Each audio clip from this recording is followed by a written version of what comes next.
तो दोस्तों स्वागत है आप सभी का हमारे चैनल की एक बिल्कुल ही नई वीडियो के अंदर, जहां पर आज की इस वीडियो के अंदर हम बात करने वाले हैं जुरासिक वर्ल्ड फ्रेंचाइजी की लेटेस्ट मूवी के बारे में, जिस मूवी का नाम है जुरासिक वर्ल्ड रीबर्थ। ये मूवी इंडिया के अंदर कल ही रिलीज हुई है। और अगर बात करें इस मूवी की स्टोरी की, तो वैसे तो ये मूवी यानी कि जुरासिक वर्ल्ड रीबर्थ साल 2022 में आने वाली जुरासिक वर्ल्ड डोमिनियन से कनेक्टेड है। लेकिन अगर आप सभी डायरेक्टली इस मूवी को देखते हैं तो भी आपको कोई फर्क नहीं पड़ेगा, और वो इसीलिए क्योंकि इस मूवी के अंदर हमें एक स्टैंड अलोन स्टोरी दिखाई गई है। बाकी दोस्तों मूवी काफी बढ़िया है, और अगर आपको मौका मिले तो आप सभी मूवी को थिएटर्स में जरूर देखना। लेकिन तब भी अगर आप इस मूवी को थिएटर्स में नहीं देख पाए हैं तो अब आपको टेंशन लेने की कोई जरूरत नहीं है, और वो इसीलिए क्योंकि आज की इस वीडियो के अंदर मैं इसी जुरासिक वर्ल्ड रीबर्थ मूवी की स्टोरी को आप सभी के लिए एक्सप्लेन करने वाला हूँ, और इस मूवी के अंदर क्या क्या हुआ है वो सारी स्टोरी आपको बताने वाला हूँ। सो ये वीडियो काफी कमाल की होने वाली है, इसलिए आप सब इसे पूरा एंड तक जरूर देखना। और अगर आपको इस मूवी की स्टोरी या फिर हमारी वीडियो पसंद आती है तो आप वीडियो को लाइक करना, और आपको वीडियो के अंदर सबसे ज्यादा क्या पसंद आया आप उस बारे में कमेंट्स के अंदर जरूर बताना। बाकी आप में से जिसने अभी तक हमारे चैनल को सब्सक्राइब नहीं कर रखा है वो जल्दी से हमारे चैनल को सब्सक्राइब कर लेना, और सब्सक्राइब बटन के बगल वाले बेल आइकन को भी ऑल पर सेट कर लेना, ताकि आप हमारे चैनल की सारी लेटेस्ट वीडियो सबसे पहले देख सकें। तो चलिए अब हम बिना किसी देरी के आज की इस कमाल की वीडियो को स्टार्ट करते हैं।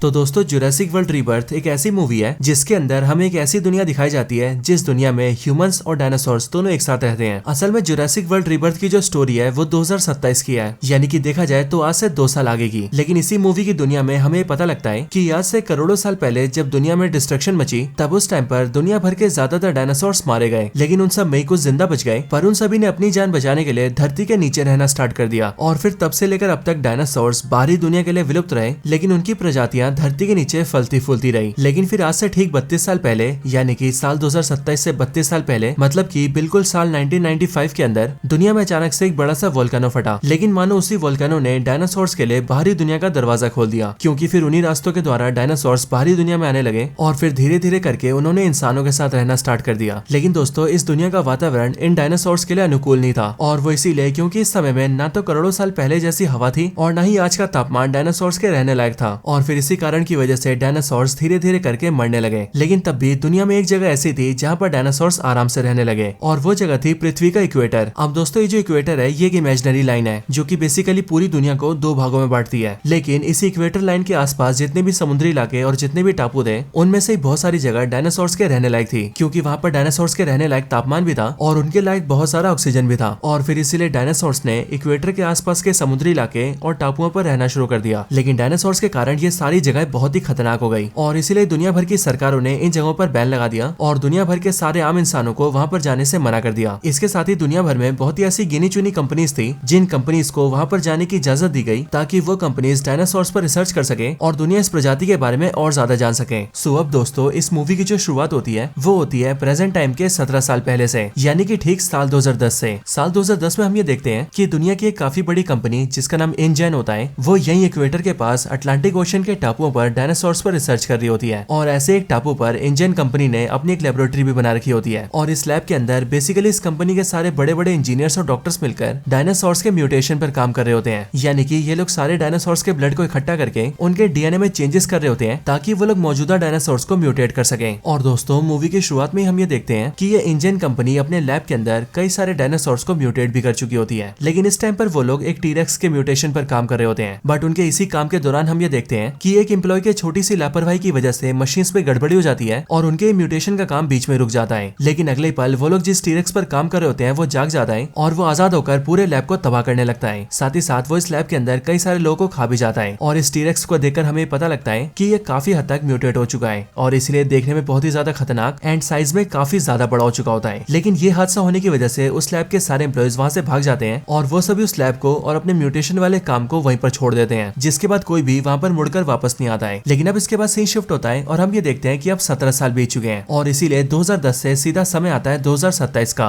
यानी कि प्रेजेंट टाइम का। अब मूवी के प्रेजेंट टाइम में हम एक आदमी से मिलते हैं जिसका नाम होता है मार्टिन, और ये मार्टिन असल में एक फार्मास्यूटिकल कंपनी के अंदर एग्जीक्यूटिव होता है, और इसकी फार्मास्यूटिकल कंपनी का नाम होता है पार्कर जेनेक्स, जो कि बेसिकली दुनिया की बड़ी बड़ी बीमारियों की दवाइयां बनाती है। लेकिन दोस्तों हमें पता लगता है कि इस टाइम पर दुनिया में काफी बड़ी बीमारी फैल चुकी है, और वो बीमारी एक दिल की बीमारी है, जो कि अब आमतौर पर दुनिया में इंसानों को बड़े आराम से हो जा रही है। और इसीलिए पार्कर जेनिक्स कंपनी इस बात का पता लगाती है कि आने वाले कुछ ही सालों के अंदर ये दिल की बीमारी दुनिया भर के 20% लोगों को हो जाएगी, यानी कि हर 5 में से 1 आदमी को। और इसीलिए पार्कर जेनिक्स कंपनी ये सोचती है कि अगर उन्होंने ऐसी बड़ी दिल की बीमारी का इलाज ढूंढ लिया तो फिर पूरी दुनिया के अंदर उनकी दवाई की बहुत डिमांड होगी, और फिर इसीलिए वो न सिर्फ लोगों की दिल की बीमारियों को ठीक करेंगे बल्कि उसके साथ ही वो लोग बहुत सारे पैसे भी कमाएंगे। लेकिन दोस्तों, जैसे पार्कर जेनिक्स इस कंपनी पर रिसर्च करती है तब उन्हें पता लगता है कि उनके इस दिल की बीमारी के दवाई को बनाने में डायनासोर्स उनकी काफी मदद कर सकते हैं। अब असल में दोस्तों ऐसा इसीलिए क्योंकि डायनासोर साइज में काफी बड़े होते हैं, और उनके साइज में बड़े होने की वजह से उनका जो हार्ट होता है यानी कि उनका दिल वो भी काफी बड़ा होता है। और अब क्योंकि डायनासोर्स का दिल भी बड़ा होता है इसीलिए उनके दिल की मांसपेशियां भी बड़ी होती है। और इसीलिए जो पार्कर जेनिक्स कंपनी है उसका ये मानना है कि अगर उन्हें ऐसे बड़े दिल वाले जीवों का खून मिल जाए, यानी कि अगर उन्हें डायनासोर्स का खून मिल जाए, तो फिर वो अपने दिल की बीमारी की दवाई को बड़े आराम से क्रिएट कर लेंगे। और फिर ऐसा करने के लिए पार्कर जेनिक्स कंपनी मार्टिन को हायर करती है और उसे तीनों तरह के डायनासोर्स का ब्लड लाने के लिए कहती है। और तीनों तरह के डायनासोर से मतलब है वो डायनासोर्स जो कि जमीन पर रहते हैं, पानी में रहते हैं और हवा में उड़ते हैं। अब ये पार्कर जेनिक्स कंपनी इन तीनों तरह के डायनासोर्स का ब्लड लाने का काम पूरी तरह से मार्टिन को सौंपती है। और अब क्योंकि मार्टिन इस काम को अकेले नहीं कर सकता था, इसीलिए वो इस काम को पूरा करने के लिए अपनी टीम बनाने का फैसला करता है। अब इसके लिए मार्टिन सबसे पहले जोरा नाम की एक लड़की से मिलता है, जो जोरा मूवी के अंदर और कोई नहीं बल्कि स्कारलेट जॉनसन है, यानी कि अपने मार्वल की ब्लैक विडो। असल में हमें पता लगता है कि इस मूवी के अंदर जोरा एक स्पेशल फोर्सेस की कमांडो रह चुकी है, और इसीलिए वो फाइट करने में, हथियार चलाने में और इवन खतरनाक जगहों पर सर्वाइव करने जैसी चीजों में बहुत ही ज्यादा एक्सपर्ट है। और अब क्योंकि मार्टिन को भी जहाँ पर जाना है वो भी बिल्कुल खतरनाक जगह है, इसलिए मार्टिन अपनी टीम में जोरा को शामिल करता है, और अपने साथ जोड़ने के लिए वो जोरा को $10 मिलियन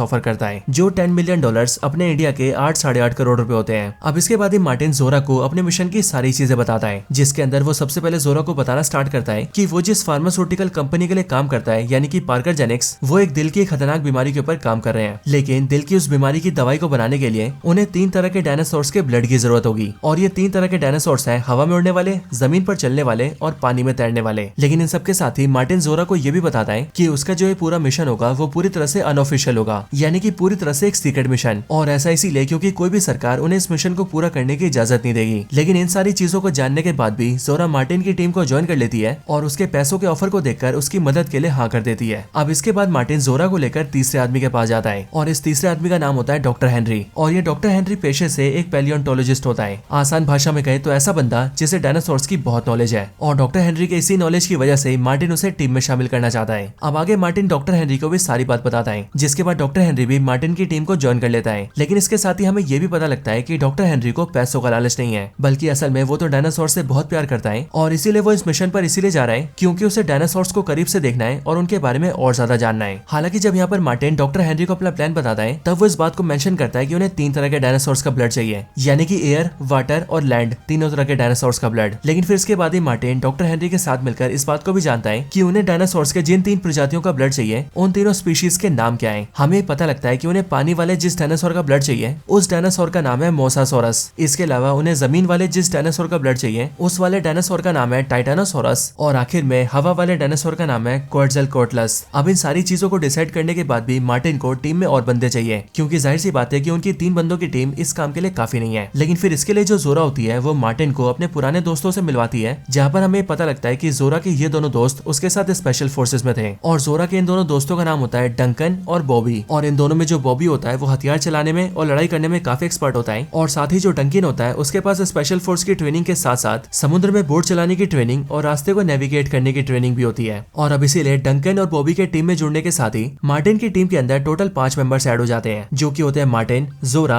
डॉक्टर हेनरी, डंकन और बॉबी। अब फिर इसके बाद ही ये लोग अपने मिशन की सारी तैयारियां कर लेते हैं, और फिर डंकन के बोट में बैठकर सभी लोग अपने मिशन के लिए निकल जाते हैं। और मिशन पर निकलने के टाइम पर ही हमें पता लगता है कि डंकन ने अपने बोट पर 2 और मेंबर्स को ऐड किया है, और ये 2 नए मेंबर्स होते हैं लेक्लर्क और नीना, जिनमें से जो लेक्लर्क होता है वो बोटमैन होता है, यानी कि वो डंकन की बोट को चलाना जानता है, और साथ ही जो नीना होती है वो एक मर्सिनरी होती है। और डंकन नीना को इसीलिए लाया होता है ताकि रास्ते में अगर उन्हें हाथ पर चलाने की जरूरत पड़े तो इस काम में नीना उनका साथ दे सके। अब अपने मिशन पर निकलने के बाद डंकन की बोट पर सारे मेंबर्स इकट्ठा होते हैं, और वो लोग जहाँ पर जा रहे होते हैं वहाँ का मैप देखते हैं, और फिर मैप को देखकर हमें पता लगता है कि असल में ज्यादातर मोसासोरस इक्वेटर के एक खास तरह के टापू के आसपास पाए जाते हैं। और इस टापू को देखकर मार्टिन सारी टीम को ये भी बताता है कि असल में इक्वेटर के पास का ये टापू एक खास टापू है, और वो इसीलिए क्योंकि आज से करीब 17 साल पहले इंजेन नाम की एक कंपनी यहाँ पर डायनासोर्स पर एक्सपेरिमेंट करती थी, और वो लोग बेसिकली यहाँ पर डायनासोर्स को म्यूटेट करते थे और उनकी बॉडी में परिवर्तन लाते थे। लेकिन फिर एक बड़े से हादसे के बाद सबको उस लैब को खाली करना पड़ गया, और फिर तब से लेकर अब तक वहाँ की सारी बिल्डिंगें ऐसी ही पड़ी हुई हैं। और दोस्तों यहाँ पर मार्टिन की बात सुनकर हमें भी ये पता लग जाता है कि यहाँ पर बेसिकली उसी सीन की बात हो रही है जिसे हमने मूवी के स्टार्टिंग में देखा था। अब दोस्तों इन सब के बाद मार्टिन और उसकी पूरी टीम बड़े आराम से अपने मिशन की ओर बढ़ने लगती है, लेकिन फिर इसी टाइम पर सीन शिफ्ट होता है और हम समुद्र में एक दूसरी बोट को देखते हैं। ये बोट एक काफी छोटी सी बोट होती है और इस पर टोटल 4 आदमी होते हैं, जो कि होते हैं रियोबेन जो कि बोट का मालिक होता है, उस रियोबेन की 2 बेटियां जिनका नाम टेरेसा और इजाबेला होता है, और इनके साथ ही एक्सेवियर जो कि रियोबेन की बेटी टेरेसा का बॉयफ्रेंड होता है। और असल में ये चारों भी समुद्र के अंदर घूमने निकले होते हैं एंड समुद्री रास्ते से एक जगह से दूसरी जगह जा रहे होते हैं। लेकिन दोस्तों इनके पानी में ट्रेवल करने के दौरान ही हम ये देखते हैं कि अचानक से इनकी बोट के आसपास काफी सारे बड़े बड़े सी क्रीचर्स आ जाते हैं और ये सारे क्रीचर्स देखते देखते इनकी बोट से टकराने लगते हैं। लेकिन फिर इस टाइम पर हमें पता लगता है कि ये सारे सी क्रीचर्स असल में डायनासोर्स हैं और इन सारे डायनासोर्स का नाम मोसासोरस है, यानी कि पानी में पाए जाने वाले वही डायनासोर्स जिनकी तलाश मार्टिन और उसकी पूरी टीम को है। अब यहाँ पर ये सारे मोसासोरस रियोबेन की बोट को टक्कर मारने लगते हैं और देखते देखते इस बोट को पलटा देते हैं, जिस वजह से बोट के अंदर से रियोबेन, टेरेसा, इजाबेला और जेवियर चारों पानी में गिर जाते हैं। और फिर इसके बाद मोसासोरस तो वहां से चले जाते हैं, लेकिन लकीली इस बोट के चारों मेंबर्स की जान बच जाती है और ये चारों के चारों अपने बोट के पास रहकर जल्दी से रेडियो से अपने आसपास सिग्नल्स भेजने लगते हैं और रेडियो का इस्तेमाल करके जो रियोबेन होता है वो रेडियो फ्रीक्वेंसी के ऊपर अपनी लोकेशन बताने लगता है। अगले पल हम ये देखते हैं कि रियोबेन की ये रेडियो फ्रीक्वेंसी सीधा डंकन के बोट पर सुनाई देती है, जिसके बाद डंकन को ये पता लगता है कि उसके आसपास कोई ऐसा आदमी है। साथ ही रियोबेन ने रेडियो का इस्तेमाल करके अपनी लोकेशन भी बताई होती है और इसलिए मार्टिन को पता लगता है कि रियोबेन उससे 28 मील की दूरी पर है, यानी कि लगभग 45 किलोमीटर दूर। लेकिन असल में इस टाइम पर डंकन की बोट आइलैंड के काफी पास होती है और ये बिल्कुल वही आइलैंड होता है जिसके आसपास उन्हें आना भी था, और इसलिए ये देखकर मार्टिन सबको जाने से मना करता है और वो डंकन से ये बोलता है कि हम लोग पहले अपना काम करेंगे और फिर उसके बाद किसी की मदद के लिए जाएंगे। लेकिन दोस्तों यहाँ पर हम ये देखते हैं कि डंकन एक अच्छा आदमी होता है और इसीलिए वो मार्टिन की बात नहीं मानता है और अपने बोट को घुमाकर सीधा रियोबेन के पास जाता है। जिसके बाद अगली पल वो लोग रियोबेन के पास पहुंचते हैं एंड फिर रियोबेन, उसकी दोनों बेटियां और जेवियर चारों को बचा लेते हैं और उन सभी को अपने बोट में बिठा लेते हैं। इसके बाद ही रियोबेन उन सबको सारी बातें बताता है, जिसके बाद ही मार्टिन, डंकन, जोरा और बाकी सबको पता लगता है कि उन चारों पर अटैक करने वाले और कोई नहीं बल्कि मोसासोरस ही थे,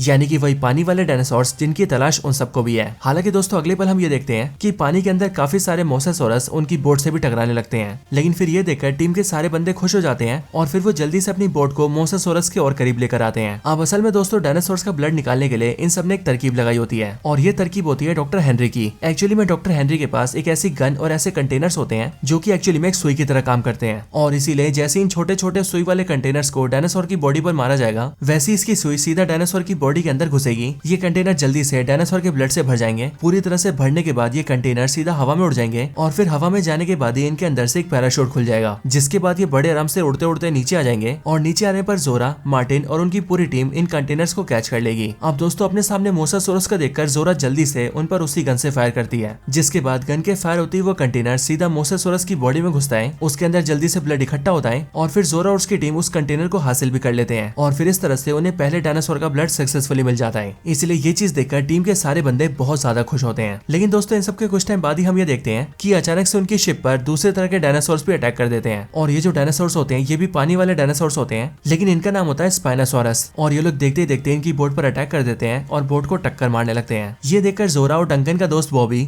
जल्दी से अपनी गन निकालता है और वो डायनासोर्स पर फायरिंग करने लगता है ताकि डायनासोर्स बोट से दूर हो जाए। लेकिन दोस्तों अगले पल हम ये देखते हैं कि इस वजह से डायनासोर्स को गुस्सा आता है और एक डायनासोर बोट पे उछल के बॉबी को पकड़ लेता है और टीम के सारे बंदों के सामने बॉबी को चबाकर खा जाता है, यानी कि बॉबी का दी एंड। और इसलिए ये चीज देखकर बोट पर मौजूद सारे लोग बहुत ज्यादा डर जाते हैं। लेकिन फिर इसके बाद वो लोग बोट को और भी टक्कर मारते हैं, जिस वजह से बोट उथल पुथल होती है और रियोबेन की बेटी टेरेसा सीधा पानी में गिर जाती है। लेकिन टेरेसा को पानी में गिरता हुआ देखकर उसका बॉयफ्रेंड एक्सेवियर, उसके फादर रियोबेन और उसकी छोटी बहन इजाबेला तीनों भी पानी में कूद जाते हैं ताकि वो लोग उसे बचा सके। जिसके बाद वो चारों के चारों पानी में तैरते हुए सीधा पास के टापू के पास आ जाते हैं। इधर डंकन भी अपनी बोट को संभालता है और वो सारे स्पाइनोसॉरस से बचते हुए सीधा टापू के पास आता है। लेकिन टापू के पास आते ही सीधा उनकी बोट टापू से टकराती है और बोट को बहुत ज्यादा नुकसान होता है। लेकिन अच्छी बात ये होती है कि बोट पर मौजूद सारे लोग बच जाते हैं। लेकिन दोस्तों जैसी टीम के सारे बंदे बोट से उतरते हैं, वैसे हम ये देखते हैं कि एक स्पाइनोसॉरस उनके पास आता है और वो डंकन की मर्सिनरी दोस्त नीना को सबके सामने खा जाता है। और फिर इस तरह से बॉबी के बाद नीना का भी दी एंड हो जाता है। अब हालांकि इन सब के बाद टीम के मेंबर्स ये सोचते हैं कि अब इन सब चीजों के बाद वो लोग घर कैसे वापस जाएंगे, क्योंकि जिस बोट से वो लोग यहाँ पर आए होते हैं वो तो टापू से टकराने की वजह से काफी हद तक टूट चुकी होती है और इसलिए उस बोट से वापस जाना इम्पॉसिबल होता है। लेकिन फिर यहीं पर ही जोरा पूरी टीम से कहती है कि उसके पास प्लान भी है। असल में उसने यहाँ पर आने से पहले इस बात को सोच लिया था कि शायद से इस मिशन के दौरान उनके बोट को नुकसान हो सकता है और उन्हें घर वापस जाने में दिक्कत हो सकती है, और इसीलिए उसने अपनी एक दूसरी टीम को तैयार रखा था और उनसे कहा था कि वो अगले दिन हेलीकॉप्टर लेकर इस टापू पर आए। और इसलिए अब जल्द से जल्द हमें आज के दिन काम खत्म करके कल सुबह होने तक इस टापू के एक ऊंची जगह पर जाना होगा, ताकि जब कल हमारे साथी हेलीकॉप्टर लेकर आए तो ऊंची जगह पर होने की वजह से हम उन्हें देख पाए और वो हमें देख पाए। और ये सब करने के लिए हमारे पास बहुत ही कम टाइम होगा, क्योंकि वो लोग सिर्फ कुछ मिनट्स तक ही हम पर मॉनिटर करेंगे और अगर हम उन्हें नहीं दिखे तो वो लोग वापस चले जाएंगे। जो बात सुनकर डंकन डॉक्टर हेनरी को जवाब देता है कि ये टापू बहुत खतरनाक है और सभी को इस टापू के बारे में सब कुछ पता है और इसीलिए हेलीकॉप्टर से जो हमारे साथी आएंगे उन्हें भी इस टापू पे उतर के मरना नहीं है एंड इसीलिए वो ऊपर से हमें देखेंगे और अगर हम उन्हें दिख गए तो वो हमें लेकर यहाँ से निकल जाएंगे। लेकिन अगर हम उन्हें नहीं दिखते हैं तो फिर उन्हें भी ये बात समझ में आ जाएगी कि शायद से हम लोग टापू पर ही मर गए हैं। अब दोस्तों इसके बाद हमें पता लगता है कि जोरा की पूरी टीम के साथ साथ रियोबन की पूरी फैमिली भी इसी टापू पर आई है, लेकिन बस वो टापू के दो अलग अलग लोकेशंस पर होते हैं और जहाँ एक तरफ रियोबन और उसकी पूरी फैमिली कोई मदद ढूंढ के यहाँ से निकलने की कोशिश कर रहे होते हैं, वहीं पर ही जोरा और उसकी टीम का ये प्लान होता है कि वो बाकी बचे दो डायनासोर्स का भी ब्लड निकालें और फिर अगली सुबह हेलीकॉप्टर से अपने घर निकल जाए। अब दोस्तों यहाँ टापू पर चलते चलते इन सारे बंदों को काफी अजीब चीजें दिखती है, जैसे कि वो अपनी आंखों से काफी सारे अलग अलग डायनासोर्स को देखते हैं और काफी सारे खतरनाक जानवर और कीड़े मकोड़े भी देखते हैं। लेकिन फिर इन सब के बाद जोरा और उसकी पूरी टीम टापू पर और छानबीन करती है, जिसके बाद एक बड़े खाली से मैदान में उन्हें दूसरा डायनासोर भी मिल जाता है, यानी कि जमीन पर रहने वाला टाइटानोसोरस। और इस पूरे खाली मैदान में बहुत सारे टाइटानोसोरस होते हैं और इसीलिए जोरा और उसकी पूरी टीम जल्दी से उनके पास जाती है एंड चुपके से उनकी बॉडी से भी ब्लड निकाल लेती है, जिसके बाद इस तरह से उनके पास दो डायनासोर्स का ब्लड आ जाता है और अब बारी होती है बस तीसरे डायनासोर की। अब ये जो तीसरा डायनासोर होता है ये होता है हवा में उड़ने वाला डायनासोर और इस डायनासोर को कहते हैं क्वॉट्ज़ेलकोट्लस। लेकिन ये डायनासोर्स काफी ज्यादा वॉयलेंट और खतरनाक होते हैं और इसीलिए जोरा और डॉक्टर हेनरी ये डिसाइड करते हैं कि वो लोग डायरेक्टली इस डायनासोर का ब्लड नहीं निकालेंगे, बल्कि ये डायनासोर अंडे देता है, इसीलिए वो लोग उसके दिए हुए किसी एक अंडे से ही ब्लड निकाल लेंगे। अब ऐसा करने के लिए वो लोग टापू के एक बड़े से चट्टान के पास जाते हैं, जहाँ पर उसी चट्टान के पास ही उसी डायनासोर का घोंसला होता है और उस घोंसले के अंदर उसके कई सारे अंडे रखे होते हैं। और फिर इसीलिए जोरा, डॉक्टर हेनरी और डंकन की बोट का बोटमैन यानी कि लेक क्लर्क, ये तीनों के तीनों सीधा उसी घोंसले के पास जाते हैं, जहाँ पहुंचकर डॉक्टर हेनरी एक अंडे को हाथ में लेता है और अपने कंटेनर का इस्तेमाल करके उसके अंदर से ब्लड निकाल लेता है। और फिर ऐसा करने के बाद उनके पास तीनों डायनासोर्स के ब्लड आ जाते हैं। लेकिन दोस्तों हम ये देखते हैं कि वो तीनों वहाँ से निकलते कि उससे पहले ही वहाँ पर डायनासोर आ जाता है, यानी कि हवा में उड़ने वाला क्वॉट्ज़ेलकोट्लस। और वो जैसे ही इन तीनों को अपने अंडों के पास देखता है वैसे ही वो समझ जाता है कि हो ना हो ये तीनों उसके अंडों को नुकसान पहुंचाने आए हैं और इसीलिए वो डायनासोर उन तीनों पर हमला कर देता है और देखते देखते वो बोटमैन लेक क्लर्क को खा भी जाता है। लेकिन उसके अलावा जोरा,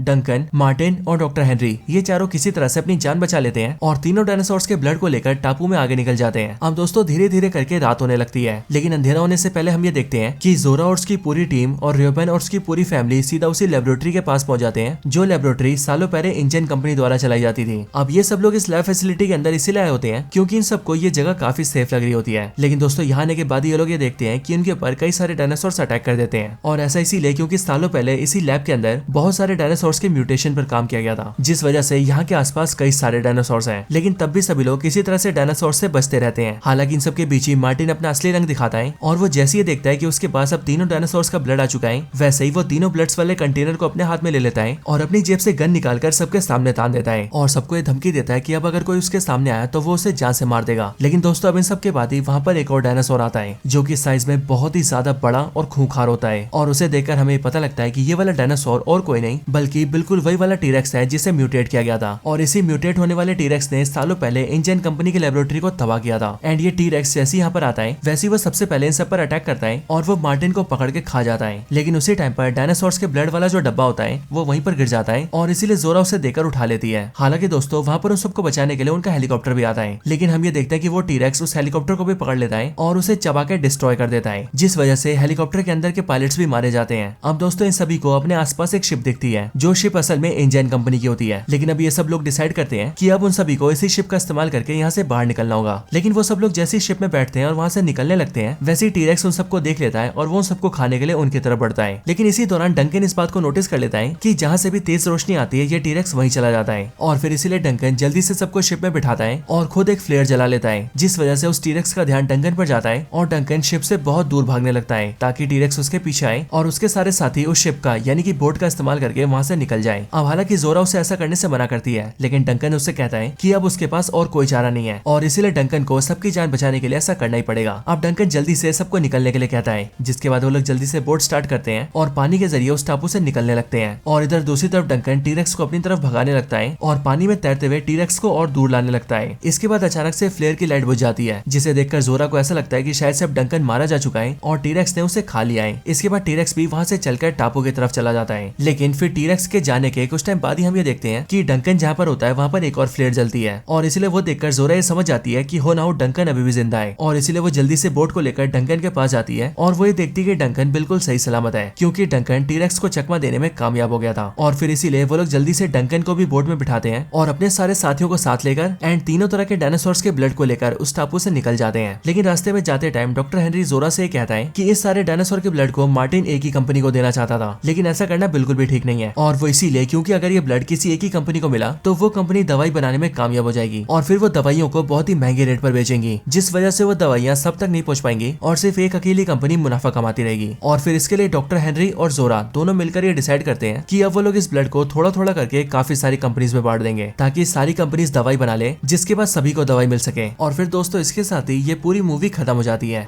तो दोस्तों ये थी video Jurassic world rebirth movie की स्टोरी के ऊपर। आपको ये वीडियो और इस मूवी की स्टोरी कैसी लगी ये आप मुझे कमेंट्स में जरूर बताना, और अगर आप सभी का कोई और रिकमेंडेशन हो तो आप वो भी मुझे कमेंट्स में बता सकते हैं। बाकी आपको वीडियो पसंद आई हो तो वीडियो को लाइक करना, अगर आप मुझसे कुछ कहना चाहते हैं तो वो कमेंट्स में जरूर लिखना, और जिन्होंने चैनल को सब्सक्राइब नहीं करा वो जल्दी से चैनल को सब्सक्राइब कर लेना। बाकी दोस्तों मैं मिलता हूँ आपसे ऐसी किसी और बेहतरीन वीडियो में, तब तक के लिए गुड बाय।